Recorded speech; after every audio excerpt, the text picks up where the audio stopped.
Hi, swimmers and parents. Now we're going to talk about the freestyle finish.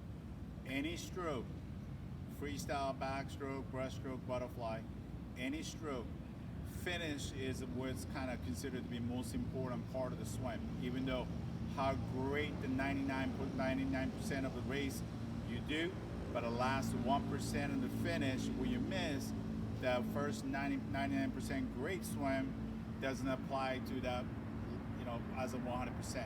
So I like you guys to kind of think about a finish during the practice. I know there's a lot of kids in your lane sometimes.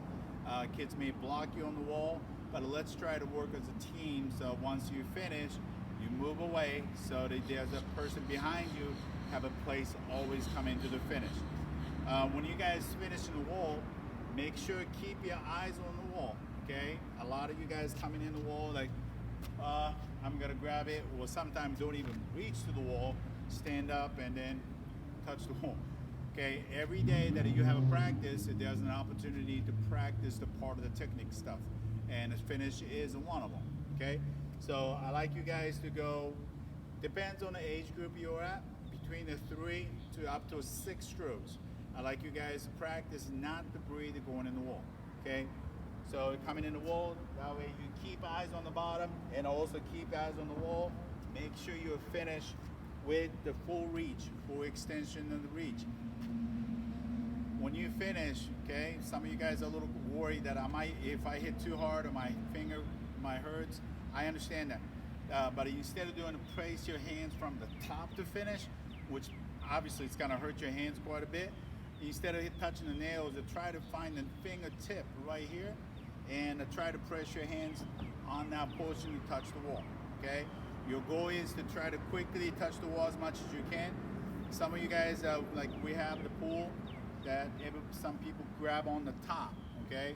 When you go to the swim meet, a lot of the swim meet, almost 90% of the swim meet, except for some 8 and under, have so-called touch pads. The pads that are placed on the wall electronically, that if you touch the pads, that your timing system will stop and the register. If they have a scoreboard, your time will show. If you put the hands on the top of the pads, this one does not register the time right away, so it takes a little time for you guys to get the final results. So your goal is to make sure you tap your hands on that wall. So make sure you keep your hands in evenly. Try to straight through the wall when you touch, okay? This portion of the finish is very important.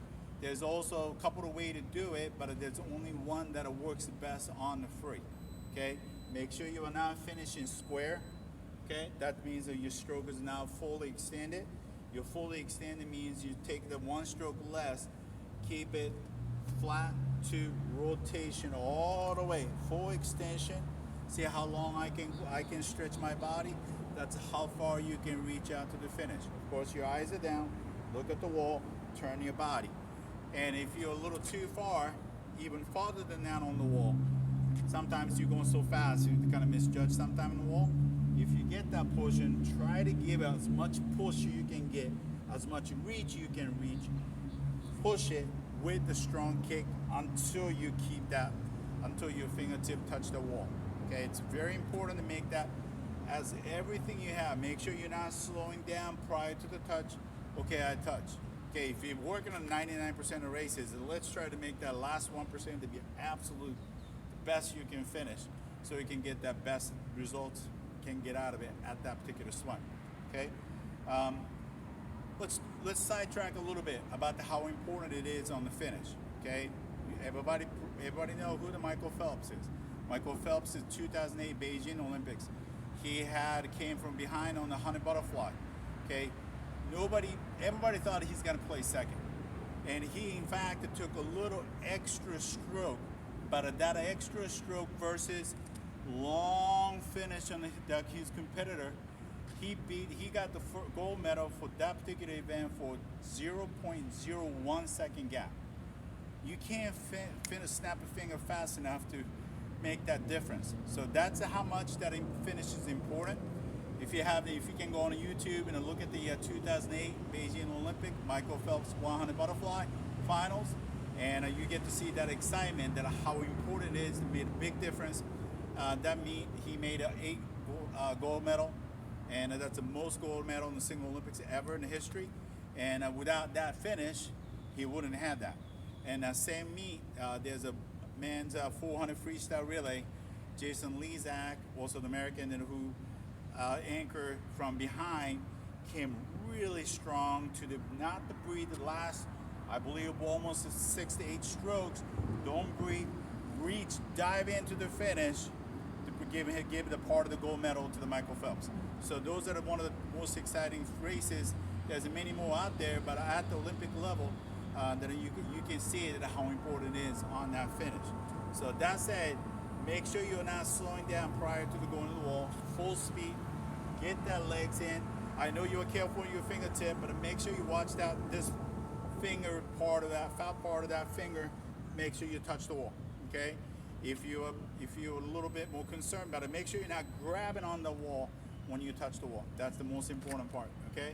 And keep your head down, and keep the last couple of strokes. Make sure you see it, either left side, right side. As you get a more advanced skill set, that you kind of know every lap that you do, how many strokes you take, and which hand will finish. As you get a little more consistency on the stroke. Until then, you may finish on the left side sometimes, the right side sometimes. You don't know which one you're gonna get, and then keep working on it until you become more consistently. Which hand will be a little easier for you to make sure that you can adapt that finish skill during the practice, so you don't go to the swim meet thinking, well, I don't know which hand I'm going to finish. You kind of be aware of what's going on already as you swim, that aware you're going to be going in and which hands will finish. So each stroke have a different unique process on that finish, but this is what we talked about is the freestyle finish process. And please remember that everyday practice, there's an opportunity to make things better. So knowledge is important. Know how to do it and apply your knowledge to each of the practice. That's something that's going to help you out down the road. So thank you very much for watching.